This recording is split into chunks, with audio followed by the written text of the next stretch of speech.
नमस्कार विद्यार्थी मित्रांनो, SKMPC लॅब या ॲप्लिकेशनवरती सर्वांचं सहर्ष स्वागत आहे. आपण भारतीय अर्थव्यवस्थेची अतिसंभाव्य प्रश्न सिरीज आपण चालू केलेली आहे आणि या प्रश्न सिरीजमध्ये आज आपण जो आहे तो भाग क्रमांक 5 बघणार आहोत. याच्या आधी भाग 4 झालेले आहेत, ते तुम्ही सर्व विद्यार्थ्यांनी व्यवस्थित ऐकून घ्या, कारण अतिशय महत्त्वाचे भाग कव्हर केलेले आहेत. अतिसंभाव्य प्रश्न या अतिसंभाव्य प्रश्न सिरीजच्या माध्यमातून तुमचे मार्क्स खूप चांगले येतील येणाऱ्या 30 एप्रिल या एक्झामसाठी.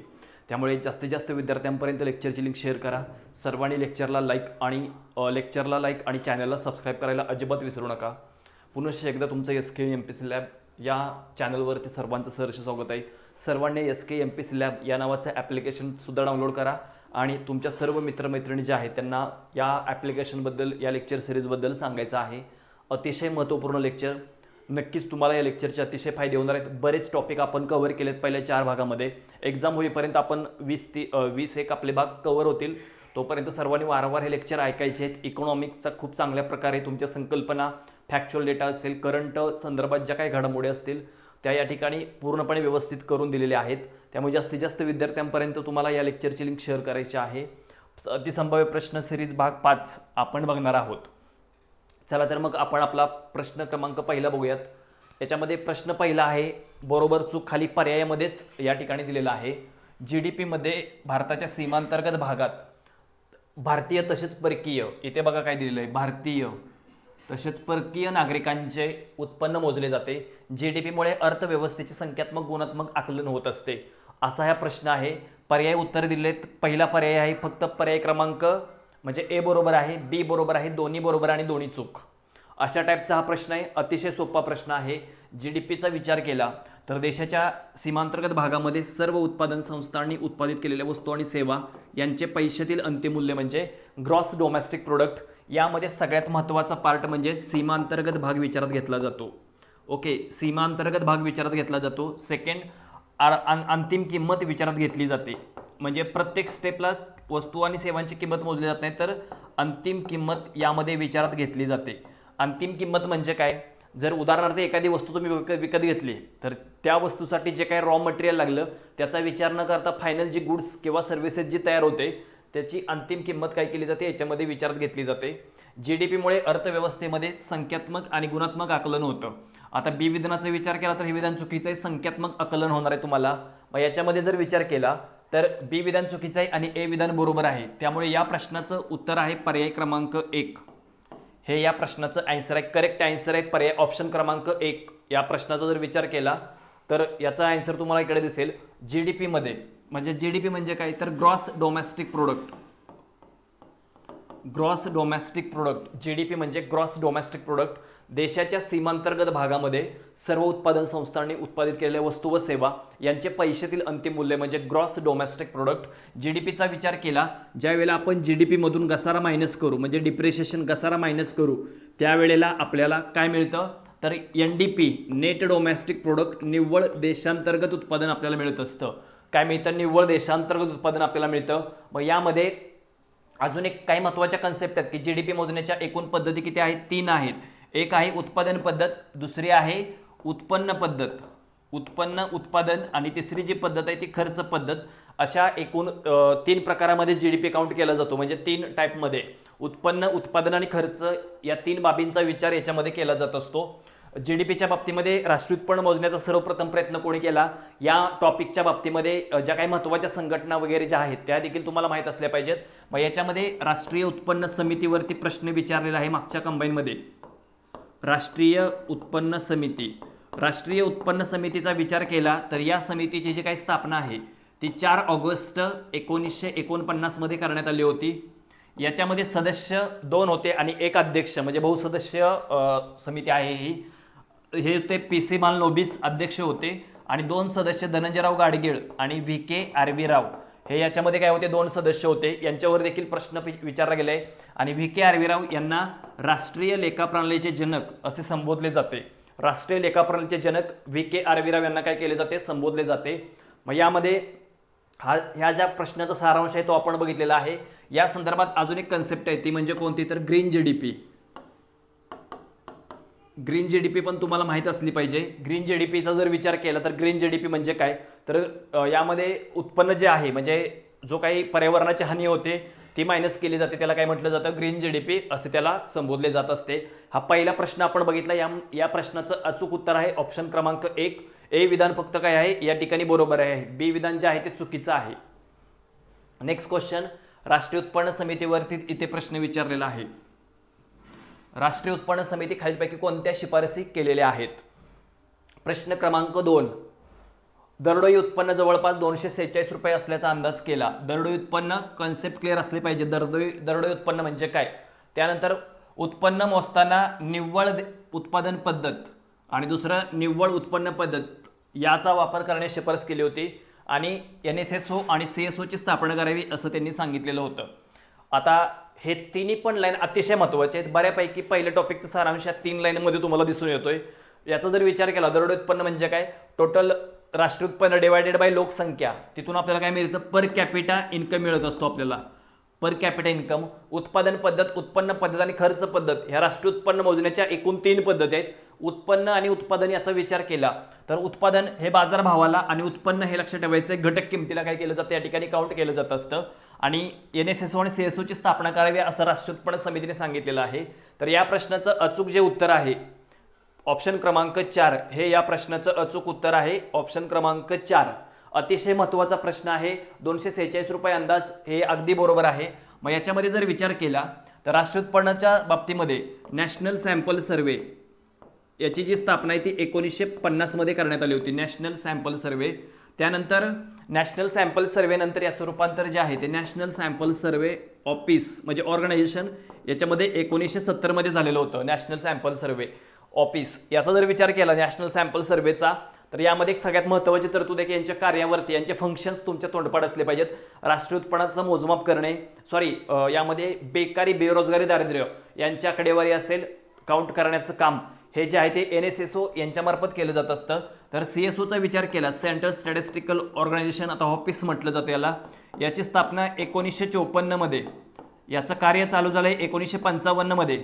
याचं मुख्यालय जे आहे ते दिल्ली या शहरामध्ये आहे आणि कलकत्ता विंग या ठिकाणी यांचं काय आहे एक ब्रँच देखील स्थापन करण्यात आली आहे.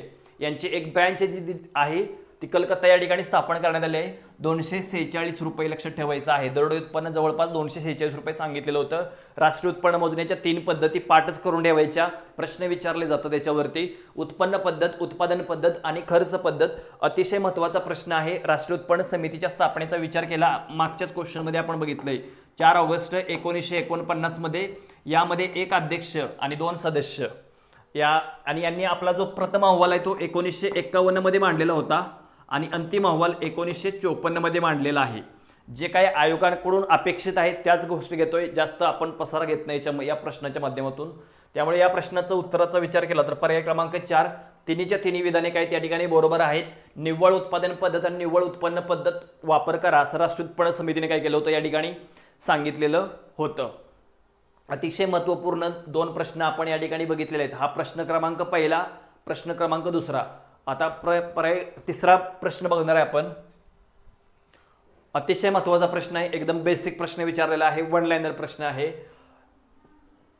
कोणते विकासाचे सामाजिक निर्देशक नाहीत. लोकसंख्या पहिला ऑप्शन आहे लोकसंख्या, दुसरा ऑप्शन आहे दारिद्र्य, तिसरा ऑप्शन आहे पोषण दर्जा आणि चौथा पर्याय आहे अनुमान.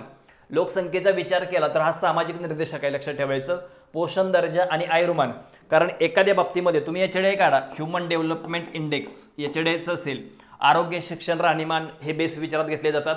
कारण प्रत्येक निर्देशांक काढताना इकॉनॉमिक संदर्भात प्रत्येक निर्देशांक काढताना जे काही निर्देशके असतात त्याच्यामध्ये पॉवर्टीचा विचार केला जात नाही, तर जे बाकीचे असतात आरोग्य, शिक्षण, राहणीमान, स्त्रियांचा सहभाग वगैरे या घटकांचा या निर्देशांकामध्ये विचार केला जातो, पण याच्यामध्ये दारिद्र्याचा विचार केला जात नाही. त्यामुळे ऑप्शन क्रमांक 2 हे या प्रश्नाचं आन्सर आहे. पोषण दर्जा वयोगट विचारात घेतला जातो, आयुर्मान इथं पण वयोगट विचारात घेतला जातो आणि त्याच्यानंतरच इंडेक्स काढले जातात याच्यामध्ये. त्यामुळे या प्रश्नाचं उत्तर आहे ऑप्शन क्रमांक 2 दारिद्र्य.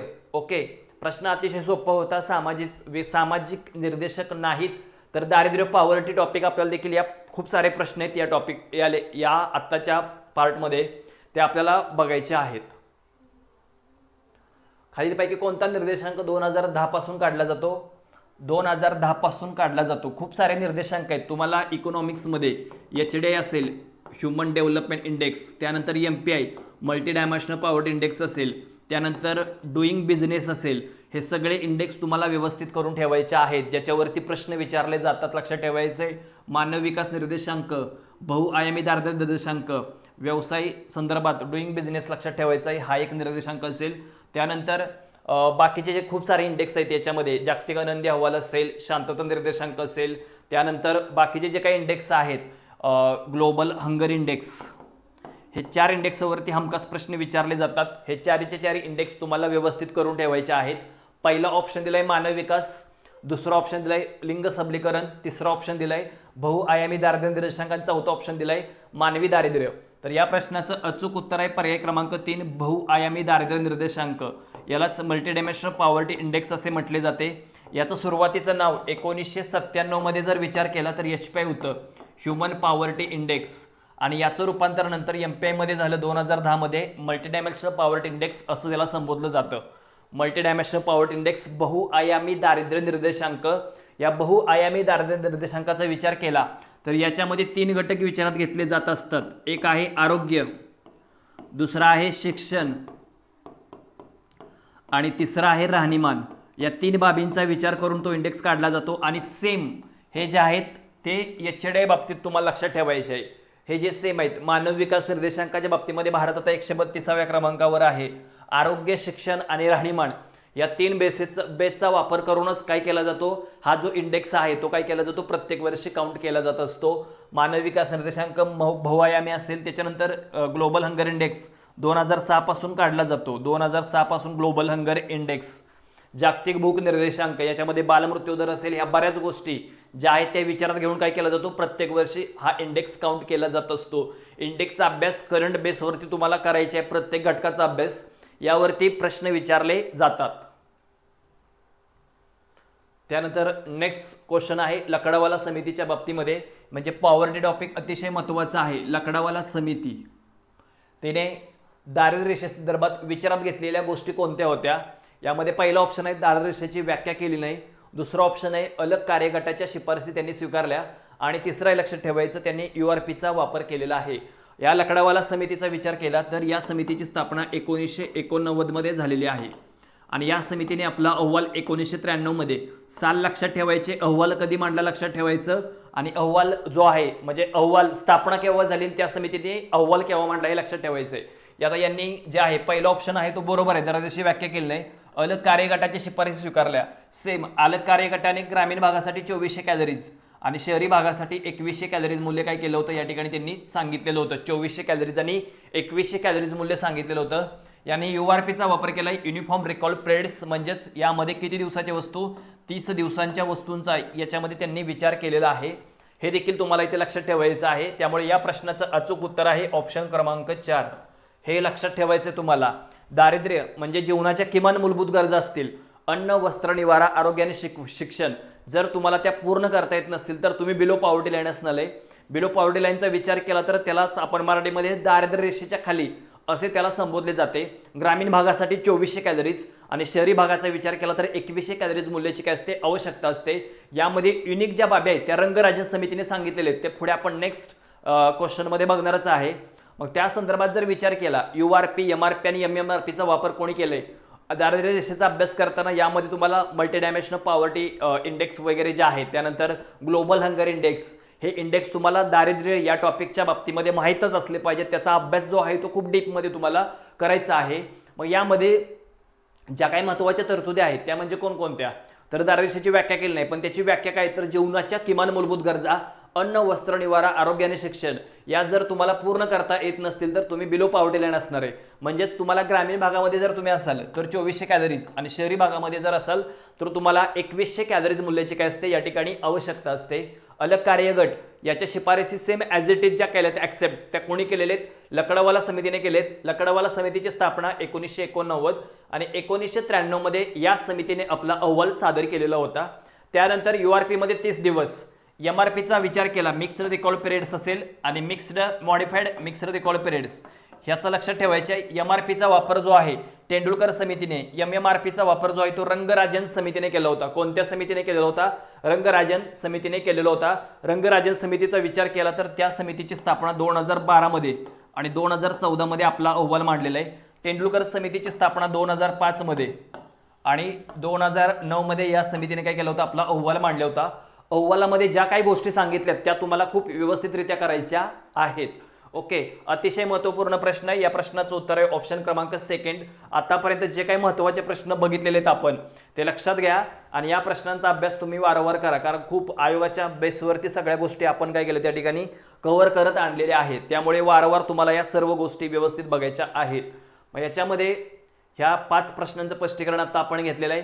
पुढे 6वा क्वेश्चन, तेंडुलकर समितीवरती 6वा प्रश्न आहे. संदर्भात खालील विधाने तुम्हाला काय करायची आहेत? विचारात घ्यायची आहेत.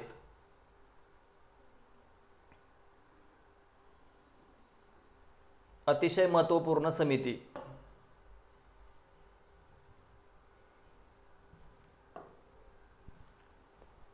तेंडुलकर समितीचा विचार केला तर या समितीचा जो अहवाल आहे 2009 मध्ये मांडलेला होता. 68व्या फेरीनुसार NSSOच्या 21.9% दारिद्र्य आहे एवढं सांगितलेलं आहे. या समितीने MMRPचा वापर केलेला आहे आणि 2004-05 मध्ये ग्रामीण भागातील दारिद्र्याचे प्रमाण शहरी भागापेक्षा जास्त आहे असं या समितीने सांगितलेलं आहे. आता एक गोष्ट याच्यामध्ये करायची तुम्हाला, जे कन्फर्म विधान माहीत आहे की हे चूक आहे किंवा बरोबर आहे त्याच्यावर जाऊन पर्यायामध्ये पहिल्यांदा जायचं. त्या विधानावरतीच काय करायचं? पर्यायामध्ये तुम्हाला ऑप्शनमध्ये जायचं आहे. तेंडुलकर समितीचा विचार केला तर ही समिती अतिशय महत्त्वाची आहे. तेंडुलकर समिती आणि रंगराजन समिती या समितीवरती हमखास प्रश्न विचारले जातात आयोगाकडून. त्यामुळे लक्षात ठेवायचे, तेंडुलकर समितीची स्थापना 2009 मध्ये, हे विधान अगदी बरोबर आहे अहवाल, पण स्थापना जी आहे ती कधी आहे? 2005 मध्ये या समितीची स्थापना झालेली होती. 2005 मध्ये 68व्या फेरीनुसार. पण एका लाईनवर बी विधान न बघता इकडे या लाईनवरती इथं फोकस करा. हे तुमच्या लक्षात येते की MMRPचा वापर जो आहे तो तेंडुलकर समितीने केलेला नाही तर रंगराजन समितीने केलेला आहे. कोणत्या समितीने? रंगराजन समितीने याचा वापर केलेला आहे. आता जर ऑप्शन क्रमांक सी जर चुकीचं असेल तर इकडे चेक करायचे तुम्हाला. ऑप्शन क्रमांक बी ए मध्ये कुठे दिसतोय का नाही दिसत? बी मध्ये आहे का? आहे. सी मध्ये कुठे आहे का? इकडे 3 मध्ये आहे, लक्षात ठेवायचंय. आणि इकडे पण आहे. इझी मध्ये आन्सर मिळून जाते. फक्त याच्यावरती फोकस करायचे आहे. जे तुम्ही कन्फर्म आहात, ज्या विधानाबाबत तुम्ही कन्फर्म आहात त्या विधानावरती तुम्हाला फोकस करायचे, पूर्ण आन्सर मिळून जातं. बाकीचा टाइम डिपॉझिट होतो आपला पुढच्या क्वेश्चन मध्ये. म्हणून सांगतोय, म्हणजे टाइम मॅनेजमेंट हे करायचं असेल परफेक्ट तर तुम्हाला या ठिकाणी हे अशा प्रकारच्या गोष्टी शोधाव्या लागतील प्रश्नांमध्ये की आपण कुठे कन्फर्म आहे, चूक आहे किंवा बरोबर आहे. त्याच्यावरती तुम्ही काय करायचे, या ठिकाणी प्रश्नांची आन्सर्स तुम्ही काढू शकता. म्हणजे या प्रश्नाचा विचार केला तर ऑप्शन क्रमांक फर्स्ट डोळे झाकून आन्सर येते, लक्षात ठेवायचं आहे. कारण MMRPचा वापर तेंडुलकर समितीने केलेला नाही तर तेंडुलकर समितीने जो आहे मिक्स्ड रिकॉल पिरियड्स याचा वापर केलेला आहे. म्हणजेच याच्यामध्ये 365 दिवसाच्या वस्तू आणि सेवा आणि 30 दिवसाच्या वस्तू आणि सेवा याच्यामध्ये MRPचा वापर केला जातो मिक्स्ड रिकॉल पिरियड्समध्ये, लक्षात ठेवायचं आहे. मग याच्यामध्ये दारिद्र्य याच्यामध्ये काय काय की बाकीचे चपला, कपडे वगैरे या सर्व बाबींचा समावेश 365 मध्ये आणि 30 दिवसाच्या ज्यामध्ये नाशवंत भाजीपाला, फळे वगैरे या गोष्टींचा समावेश या 30 दिवसामध्ये होतो. हे तुम्हाला इथे विचारात घ्यायचं आहे. मॉडिफाईड मिक्स्ड रिकॉल पिरियडचा जर विचार केला तर याच्यामध्ये रंगराजन समितीने याचा वापर केला होता 365 दिवस, त्याच्यानंतर 30 दिवस आणि 7 दिवस. या वस्तू आणि सेवांचा याच्यामध्ये काय करण्यात आला होता? वस्तू आणि सेवांचा विचार करण्यात आलेला होता. 2009 मध्ये अहवाल मांडला होता. टोटल दारिद्र्य 21.9% जे आहे ते या समितीने सांगितलं होतं. टोटल दारिद्र्य जे आहे ते 21.9% या समितीने सांगितलेलं होतं. या समितीचा विचार केला 21.9%. तर एक लक्षात ठेवायचं आहे, ग्रामीण भागामध्ये 25.7% त्यावेळेला सांगितलं आणि शहरी भागामध्ये 13.7% एवढं दारिद्र्याचं प्रमाण काय केलं होतं? या समितीने सांगितलेलं होतं. रंगराजन समिती पण महत्त्वाची आहे आणि तेंडुलकर समिती देखील महत्त्वाची आहे. तेंडुलकर समितीच्या याच्यामध्ये अन्न, आरोग्य वगैरे या बाबींचा काय होता? दारिद्र्य टोपलीमध्ये समावेश होता. यांनी कॅलरीज मूल्याचा वापर केलेला नाही तर उपभोक्त्याचा खर्च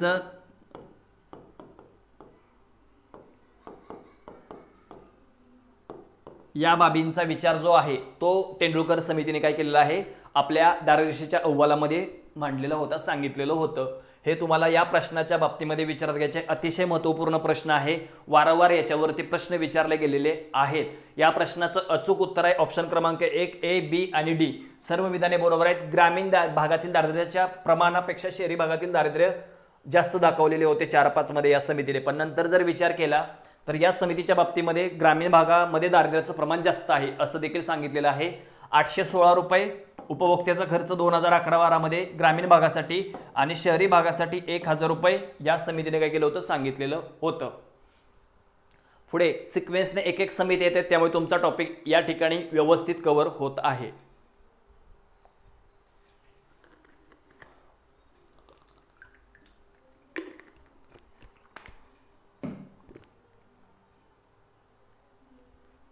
दोन 2011-12 साली रंगराजन समिती आलेली आहे. इथे कोणती समिती आलेली? रंगराजन समितीने ग्रामीण भागातील दारिद्र्याचे मोजमाप करण्यासाठी एवढा उष्मांक निकष ग्रामीण भागामध्ये लक्षात ठेवायचे. त्यांनी 2155 कॅलरीज मूल्य ग्रामीण भागासाठी आणि हे जे आहे 2090 हे शहरी भागासाठी होतं.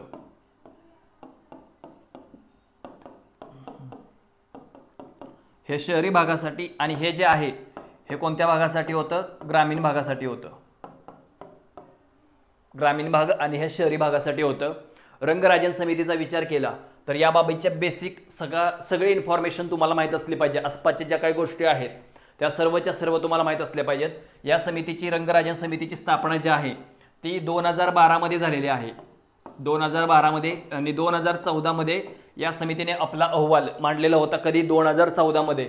आणि या समितीच्या बाबतीमध्ये एक लक्षात ठेवायचे सर्वाधिक दारिद्र्य छत्तीसगडमध्ये आज सांगितले. या समितीने देखील तेंडुलकर समितीवरती टीका केलेली होती. या समितीमध्ये के सुंदरम व्यास वगैरे हे यामध्ये मेंबर होते या रंगराजन समितीमध्ये. रंगराजन समितीचा विचार केला तर 2090 ग्रामीण भागासाठी शहरी भागासाठी आणि ग्रामीण भागासाठी 2155 कॅलरीज मूल्य सांगितलेलं आहे. इतर समितीच्या बाबतीमध्ये म्हणजे अलग कार्यगट असेल, लकडावाला असेल, या समितीच्या बाबतीमध्ये युनिक बाबी या समितीने काय केले सांगितलेत. त्यामुळे हमखास प्रश्न याच्यावरती विचारला जाऊ शकतो. टोटल दारिद्र्याचा विचार केला तर 29.5% दारिद्र्य यांनी 2014च्या अहवालामध्ये म्हणजे 2011-12 मध्ये जे काही दारिद्र्य होतं ते 21.9% होतं. ग्रामीण भागाचा विचार केला तर 30.5% आणि शहरी भागाचा विचार केला तर 26.4% एवढं दारिद्र्य आहे असं या समितीने काय केलं होतं सांगितलेलं होतं. या समितीवरती प्रश्न विचारले जातात.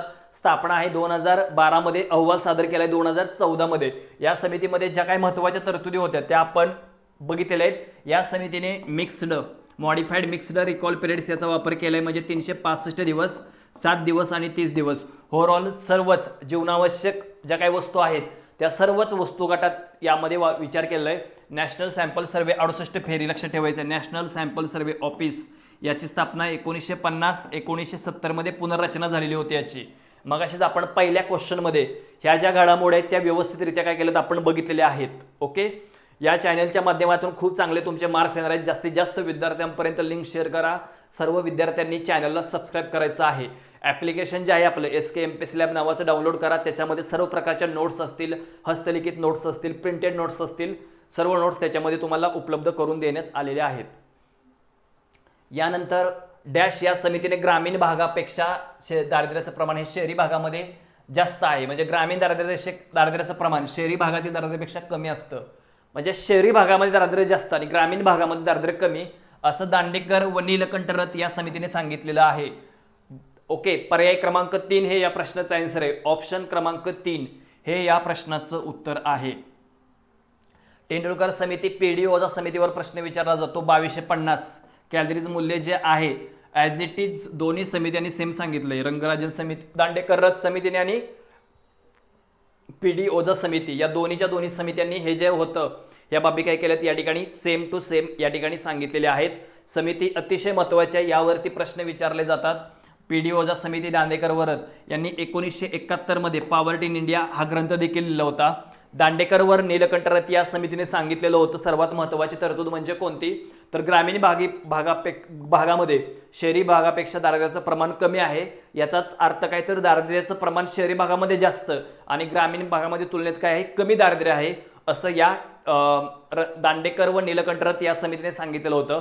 मिन्नास समितीचा विचार केला आणि मॉन्टेक्सिंग अहलुवालिया समितीचा जर विचार केला तर यामध्ये चांगलं म्हणजे कृषी हंगाम असेल तर दारिद्र्याचं प्रमाण हे कमी असतं आणि खराब कृषी हंगाम असेल तर दारिद्र्याचं प्रमाण हे जास्त असतं, असं मिन्नास आणि मॉन्टेक्सिंग अहलुवालिया या समितीने काय केलं होतं, या ठिकाणी सांगितलेलं होतं. या दोन समितीने कृषी या शब्दाचा उल्लेख जर आला तर या दोन समित्या तुम्हाला काय करायच्यात, लक्षात ठेवायच्यात. या दोन समित्या अतिशय महत्त्वाच्या समित्या आहेत, यावरती देखील प्रश्न विचारला गेलेला लक्षात ठेवायचं आहे.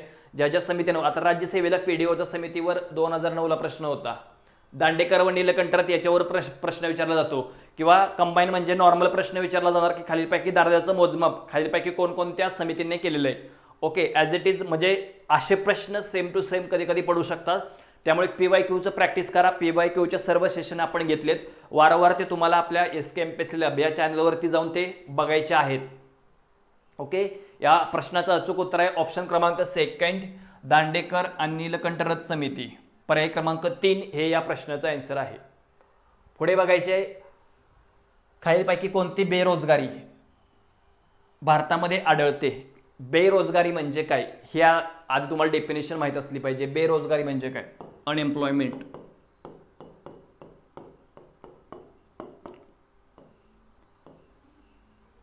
बेरोजगारीचे डेफिनेशन माहित असले पाहिजेत. जे प्रकार आहेत सर्वच्या सर्व ते सर्वच माहित असले पाहिजेत. याच्यामध्ये महत्त्वाचे म्हणजे प्रच्छन्न बेरोजगारी असेल, संरचनात्मक, घर्षणात्मक, तांत्रिक, हंगामी हे प्रकार तुम्हाला तोंडपाठ करून ठेवायचे आहेत. त्याच्यानंतर UPSS असेल, ते करंटली विकली स्टेटस असेल, करंटली डेली स्टेटस असेल, हे सगळे तिन्ही घटक तुमच्या पाठ असले पाहिजेत. मग याच्यामध्ये पहिला दिलाय ऑप्शन की संरचनात्मक बेरोजगारी. सुशिक्षित तर आहेच आपल्या देशामध्ये, म्हणजे बी ऑप्शन कुठे दिसतोय बघायच्या, सगळ्याच ठिकाणी बी आहे. चक्रीय बेरोजगारी आणि चौथा आहे तांत्रिक बेरोजगारी. आता या सी विधानाचा विचार केला चक्रीय बेरोजगारी, कारण आपला भारत देश जो आहे, भारतामध्ये कारण भारत देश जो देश आहे तो विकसनशील आहे, विकासाच्या मार्गावरती आहे. ओके, विकसनशील आहे.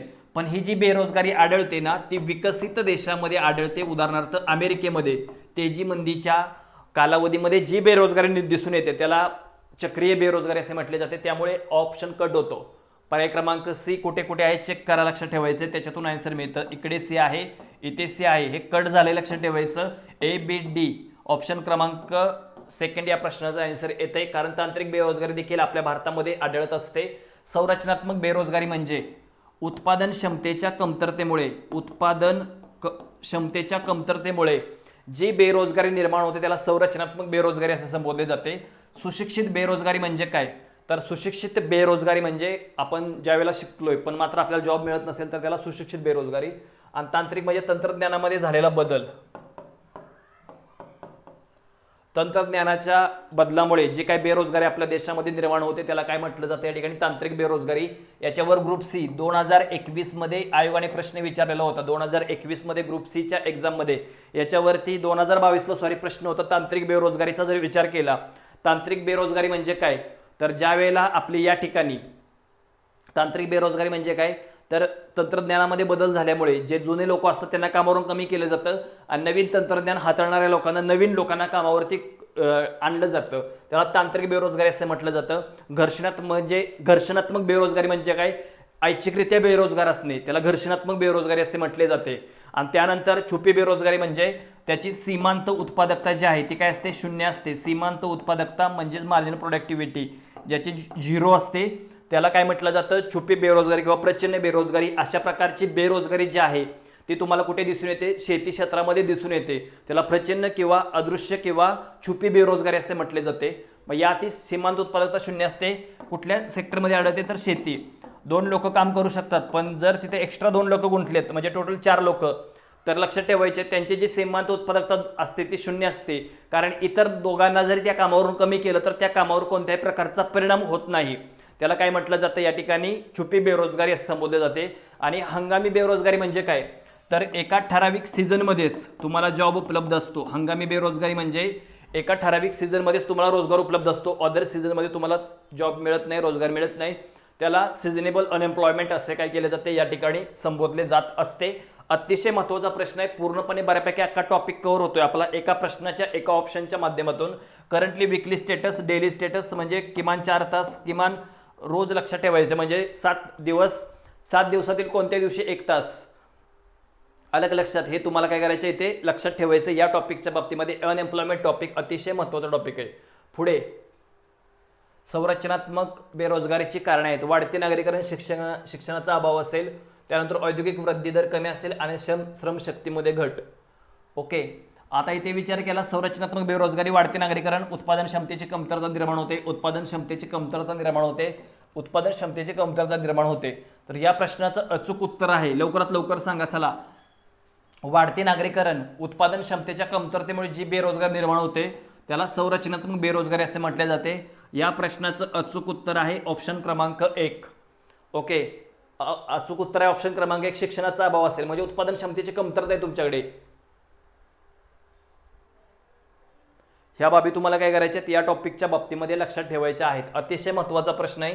या प्रश्नाचं अचूक उत्तर आहे ए, बी आणि सी. ओके, यावरती प्रश्न विचारला गेलाय. नॉर्मल प्रश्न एकदम लक्षात ठेवायचं आहे. वाढते नागरीकरण असेल, शिक्षणाचा अभाव असेल आणि औद्योगिक वृद्धी दर कमी असेल तर कोणत्या प्रकारची बेरोजगारी निर्माण होत असते? या ठिकाणी संरचनात्मक बेरोजगारी निर्माण होत असते. मानव विकास अहवाल 2021 राज्यस्तरीय आहे. ह्युमन डेव्हलपमेंट इंडेक्स 3 बेसवरती काढला जातो. मगाशी सांगितले तुम्हाला आरोग्य,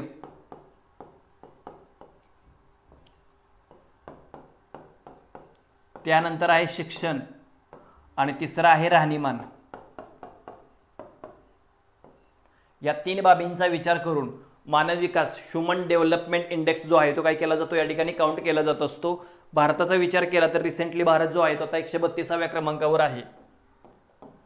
ओके, नॉर्वे जो होता तो आता खाली गेलाय, लक्षात ठेवायचं तुम्हाला याच्यामध्ये. आणि राज्यस्तरीय मानव विकास निर्देशांकाचा विचार केला तर बऱ्यापैकी तुमच्या लक्षात येईल की इथं बऱ्यापैकी जे राज्य आहे ते या प्रश्नाचं उत्तर असेल केरळ. ऑप्शन क्रमांक 1 हे या प्रश्नाचं आन्सर आहे. राज्यस्तरीय असेल किंवा वरच्या लेवलचा असेल मानव विकास निर्देशांक हा तुम्हाला व्यवस्थित करायचा आहे. युनायटेड नेशन डेव्हलपमेंट प्रोग्राम यांच्या मार्फत हा इंडेक्स 1990 पासून काउंट केला जातो. याचे जनक महबूब उलग असतील आणि भारतीय विचार केला तर डॉक्टर अमर्त्य सेन यांच्या नावाचा उल्लेख या इंडेक्सच्या बाबतीमध्ये केला जातो. हे तुम्हाला काय करायचं या टॉपिकच्या बाबतीमध्ये लक्षात ठेवायचं आहे. मानव विकास इंडेक्स सर्वच्या सर्व करंट बेसवरती तुम्हाला करून ठेवायचे आहेत. चालू घडामोडी या बेसवरती तुम्हाला हे जे इंडेक्स आहेत ते वारंवार करून ठेवायचे जेणेकरून तुम्हाला याचे खूप जास्त फायदे होतील. मानव विकास निर्देशांक. ओके,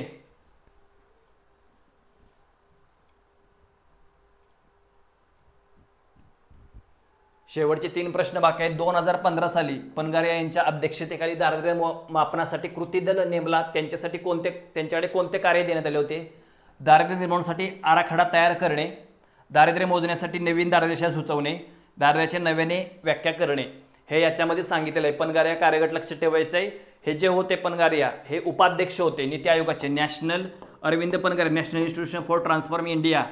1 जानेवारी 2015 मध्ये 100 वेळा सांगितले हे तुम्हाला. 1 जानेवारी 2015 मध्ये याची स्थापना. या प्रश्नाचं अचूक उत्तर आहे पर्याय क्रमांक 4. वरीलपैकी सर्वच्या सर्व विधाने या ठिकाणी काय आहेत? बरोबर आहेत. वरीलपैकी सर्वच्या सर्व विधाने या इथे बरोबर आहेत. दारिद्र्य टॉपिकच्या बाबतीमध्ये महत्त्वाच्या या व्यक्ती आहेत, लक्षात ठेवायचे. 2015 कारण 1 जानेवारी 2015 ज्यावेळेला नीती आयोगाची स्थापना झाली त्यावेळेला अरविंद पनगारिया हेच त्याचे काय होते? उपाध्यक्ष होते. सिंधुश्री खुल्लर ज्या आहेत त्या चीफ एक्झिक्युटिव्ह ऑफिसर होत्या. आणि आपल्या देशाचे पंतप्रधान जे असतात ते नीती आयोगाचे काय असतात? पदसिद्ध अध्यक्ष असतात. नीती आयोग हा देखील असंवैधानिक आयोग आहे. पर्याय क्रमांक 4 कन्सेप्ट बेसवरती हा प्रश्न आहे आणि याच्यासाठी तुमच्या कन्सेप्ट ह्या आधी काय असाव्या लागतात? खूप क्लिअर असाव्या लागतात. यानंतर जागतिक भूक निर्देशांक ग्लोबल हंगर इंडेक्स हा इंडेक्स 2006 पासून काउंट केला जातो. कुपोषण असेल, बालमृत्यूदर या बेसवरती या इंडेक्सवरती हा इंडेक्स काउंट केला जातो. भारताचा रँक जो आहे तो 101 आहे. भारताचा रँक ऑक्सफर्ड युनिव्हर्सिटी वगैरे ज्या आहेत यांच्यामार्फत काय केला जातो? प्रत्येक वर्षी हा इंडेक्स जो आहे तो काउंट केला जातो. जागतिक भूक ग्लोबल हंगर इंडेक्स या प्रश्नाचं अचूक उत्तर आहे 101 रँक होता, लक्षात ठेवायचं आहे. तो खूप असा खाली खाली होता, नंतर तो कंटिन्यू तिथेच आहे. 101 असेल, 92, 93 असेल, 106 असा तो इंडेक्स इकडे तिकडे आहे, लक्षात ठेवायचं आहे. म्हणजे भारत जो आहे तो या ठिकाणी गंभीर उपासमारीमध्ये येतो.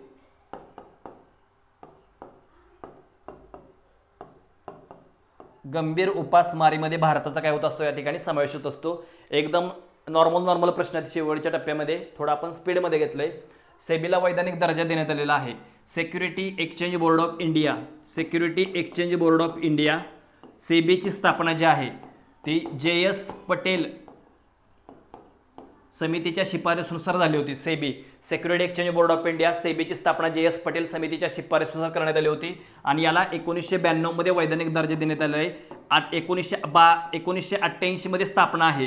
सेबीची स्थापना जी आहे ती JS पटेल समितीच्या शिफारसीनुसार security exchange board of India, सेबीची स्थापना जी आहे ती केव्हा करण्यात आलेली आहे तर 1988 मध्ये, आणि त्याला वैधानिक दर्जा जो आहे संसदेमध्ये याचा कायदा बनवला म्हणजे वैधानिक दर्जा, घटनात्मक नाही, वैधानिक दर्जा जो दिलाय तो 1992 मध्ये देण्यात आलेला आहे JS पटेल समिती. बाकी तुम्हाला नाबार्ड वगैरे पण माहीत असलं पाहिजे. 12 जुलै 1982 मध्ये नाबार्डची स्थापना शिवरामन समितीच्या शिफारसीनुसार, आणि यासाठी 1981चा कायदा आहे. त्यानंतर export import bank of India, Exim bank पण तुम्हाला माहीत असली पाहिजे. 1982 ला एक्झिम बँकेची स्थापना, या संदर्भात अलेक्झांडर अँड टंडन समिती होती. नॅशनल हाऊसिंग बँक असेल याची जी स्थापना आहे 1988 मध्ये दिल्लीमध्ये मुख्यालय, गृहनिर्माण सेक्टरमधली सर्वात शिखर बँक म्हणून नॅशनल हाऊसिंग बँक काय केली जाते, ओळखली जाते. त्यानंतर RRB असेल, रिजनल रुरल बँकेची स्थापना 1975 नरसिंह समिती शिफारसीनुसार 1976 ला कायदा झाल्यानंतर. त्यानंतर जर विचार केला तर याच्यामध्ये लीड बँक स्कीम असेल, लीड बँक स्कीम जी आहे त्याची स्थापना 1969 मध्ये, आणि याचा जर विचार केला 1969चा तर नरीमन आणि गाडगीळ समिती हे तुम्हाला काय करायचे या ठिकाणी विचारात घ्यायचे. याच्यावरती प्रश्न विचारले जाऊ शकतात. ते घटक आपण पूर्णपणे घेतलेले आहेत या लेक्चरमध्ये, त्यामुळे लेक्चर जे आहे ते वारंवार तुम्हाला बघायचे आहेत. बरेच घटक कव्हर केलेत, या ठिकाणी वेळ कमी आहे त्यामुळे थोडं स्पीडमध्ये देखील होत असेल. तुमच्या काही शंका वगैरे असतील तर तुम्ही या ठिकाणी SK MPSC लॅब नावाचं ॲप्लिकेशन डाउनलोड करा, त्याच्यामध्ये सर्व घटक तुम्हाला उपलब्ध करून देण्यात आलेले आहेत. ओके, इथपर्यंत आपण पार्ट क्रमांक 5 बघितलाय. उद्या संध्याकाळी 9 वाजता पार्ट क्रमांक 6 तुम्हाला शिकवला जाईल, आणि हे वारंवार बघा, अतिशय फायदे होणार आहेत. बरेच घटक आपले या माध्यमातून कव्हर होत आहेत. चालेल, मग या ठिकाणी आपण थांबूयात. धन्यवाद.